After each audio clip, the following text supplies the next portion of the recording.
الواقعية والمثالية Realism and Idealism. لقد واجهتني صعوبة في إعداد هذه الورقة، فأثناء بحثي في المراجع وجدت المثالية تقابل المادية على طول الخط في تاريخ الفلسفة القديمة والحديثة.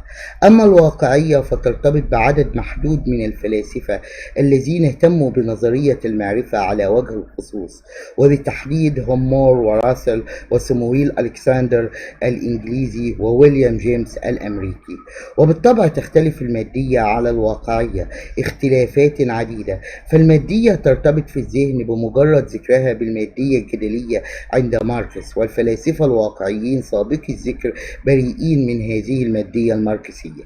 فوصلت لصيغة إجرائية أنا غير راضي عنها، أن الواقعية ترادف المادية، في حين تكون المادية تجلي خاص بمبحث الوجود في الفلسفة أو الأنطولوجيا، والواقعية تجلي خاص بمبحث المعرفة في الفلسفة أو الإبستمولوجيا.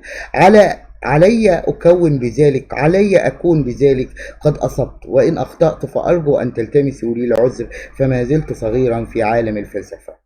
افتتح ديكارت أبو الفلسفة الحديثة الفلسفة بإشكاليات الجوهر المنطوي على كل قيمة ويستحيل وجود الشيء بدونه، فميز بين جوهرين، أحدهما روحي فكري والآخر مادي، فوضع الفكر العقلي والمادة الواقعية في ثنايا تجعلنا إما نميل إلى أولوية الفكر على المادة فنصبح مثاليون مثل هيجل الذي يقول كل ما هو عقلي واقعي وكل ما هو واقعي عقلي، أو نميل إلى أولوية المادة على الفكر فنصبح ماديين ونناظر تلك المادية التي تعبر على المستوى الأنطولوجي للمذهب، الواقعية التي تعبر عن المستوى الإبستمولوجي المعرفي لنفس المذهب.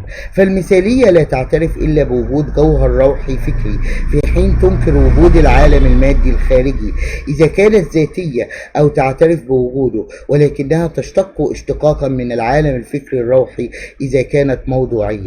وقد ظهرت كلمة المثالية في القرن الثامن عشر كإشارة لموقف بريكلي في نظرية المعرفة، وهو موقف يعبر عن المثالية الذاتية التي توحد بين الوجود والوعي الإنساني الذاتي وترى المعرفة إدراك.